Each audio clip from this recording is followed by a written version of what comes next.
Assalamualaikum, salam dan bahagia. Kami dari kelompok 2, mata kuliah Akuntansi Keuangan Menengah 2. Pada kesempatan kali ini, kelompok kami akan mempresentasikan hasil diskusi kami tentang hutang lancar.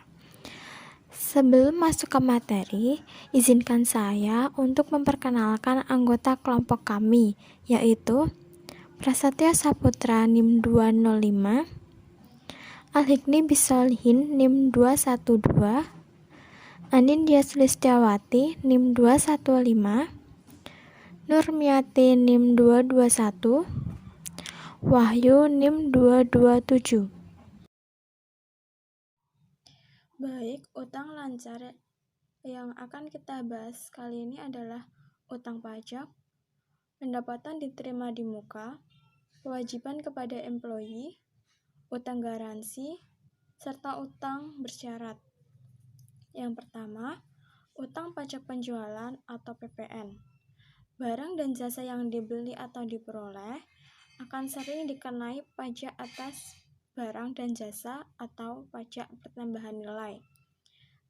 Seperti contoh, tanggal 2 Januari 2021, PT XYZ menjual barang seharga 1 juta. Atas penjualan tersebut, maka PT XYZ memungut pajak pertambahan nilai atau PPN sebesar 10%, sehingga PPN-nya 1 juta dikali 10%, hasilnya 100.000. Maka jumlah kas yang diterima dari pembeli menjadi 1.100.000 rupiah. Sehingga untuk pencatatan jurnalnya yaitu kas di debit sebesar 1.100.000, penjualan di sisi kredit sebesar 1 juta, dan utang pajak di sisi kredit sebesar 100.000. Utang pajak atau PPh. Pajak penghasilan adalah pajak yang dihitung berdasarkan pada penghasilan yang diperoleh wajib pajak badan dengan tarif tertentu pada akhir periode fiskal. Jumlah pajak yang terhitung sesuai dengan peraturan perpajakan yang harus dibayar segera ke kas negara. Berikutnya, pendapatan diterima di muka. Pendapatan diterima di muka merupakan kewajiban karena perusahaan telah menerima uang dari pelanggan, namun jasa atau barang dari perusahaan belum diberikan atau diserahkan. Contoh soal, PT ABC menerima uang muka sebesar 480.000 untuk berlangganan majalah selama 1 tahun pada tanggal 1 April 2020. Jurnalnya kas 480 di debit dan pendapatan diterima di muka di kredit. Kemudian pada akhir tahun 31 Desember 2020, PT ABC akan mengakui pendapatan untuk 9 bulan, yaitu 1 April sampai 31 Desember. Pendapatan diakui jika majalah sudah diberikan kepada pelanggan. Karena selama 9 bulan diberikan, maka pendapatan diakui tanggal Desember 31 Desember pendapatan diterima di muka 360.000 di debit dan pendapatan di kredit sebesar 360.000.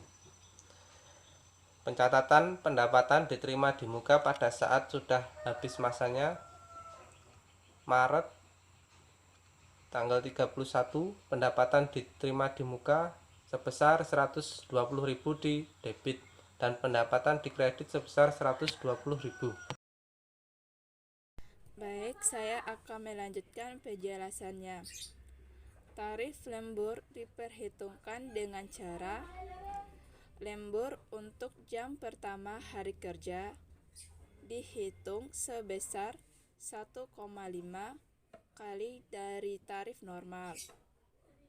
Sedangkan untuk jam kedua dan seterusnya, tarif lembur menjadi 2 kali tarif normal per jam. Pada hari lembur resmi, untuk 7 jam pertama lembur dihitung sebesar 2 kali tarif normal per jam.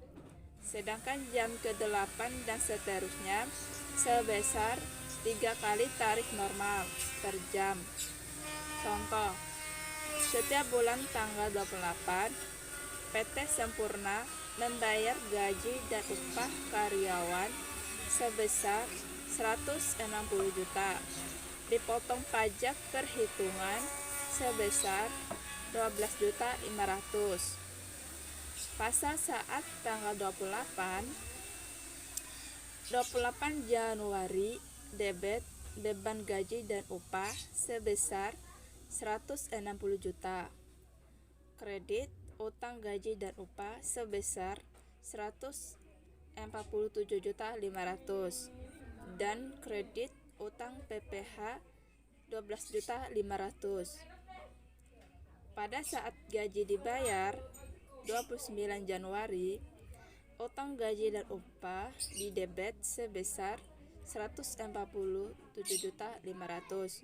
Kreditnya kas sebesar 147.500.000. Selanjutnya, kewajiban yang tergantung pada terjadi atau tidaknya satu atau lebih kejadian di masa yang akan datang. Untuk menentukan jumlah yang terutang, pihak yang menerima pelunasan, tanggal pelunasan. Oke, baik. Utang garansi, suatu janji yang dibuat oleh penjual kepada pembeli untuk menjamin kualitas, kuantitas, maupun daya guna suatu produk, metode akuntansi untuk mencatat biaya garansi. Ada dua metode di sini. Yang pertama adalah metode dasar kas dan yang kedua adalah metode dasar akrual. Nah, metode dasar kas ini ya untuk penilaiannya adalah dengan melihat kas atas suatu akun tersebut. Untuk metode dasar akrual ada dua pendekatan, yaitu pendekatan biaya garansi dan penjualan garansi.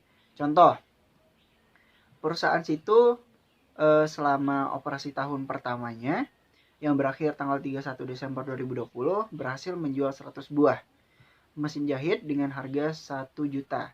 Masing-masing mesin yang dijual diberikan garansi 1 tahun. Biaya garansi rata-rata 50.000 per buah. Untuk memperbaiki suku cadang sesuai dengan garansi, perusahaan tersebut mengeluarkan biaya 1 juta pada tahun 2020 dan 4 juta pada tahun 2021. Oke, untuk jurnal dengan dasar kas, penjualan 100 mesin jahit kas, masuknya di jurnalnya adalah dicatat kas atau piutang dagang 100 juta, pendapatan penjualan adalah 100 juta. Nah, di sini masuknya atas piutang dagang atau kas. Nah, kalau misalkan secara tunai ya masuknya ke akun kas. Kalau misalkan secara kredit, ya orang membelinya secara kredit, berarti kita mendapatkan piutang atas produk tersebut gitu. Pengeluaran biaya 2020, biaya garansi di debit dan kas persediaan utang gaji di kredit 1 juta rupiah. Untuk pengeluaran biaya garansi 2021, kan tadi udah dibilang bahwa pengeluaran untuk tahun 2021 dikeluarkan sebanyak 4 juta. Nah, kita nggak tahu nih akunnya apa. Jadi akunnya itu adalah biaya garansi di debit sebesar 4 juta dan kas persediaan atau utang gaji, kas persediaan utang gaji adalah 4 juta. Oke, selanjutnya saya akan menjelaskan jurnal dasar aktual dengan pendekatan biaya garansi.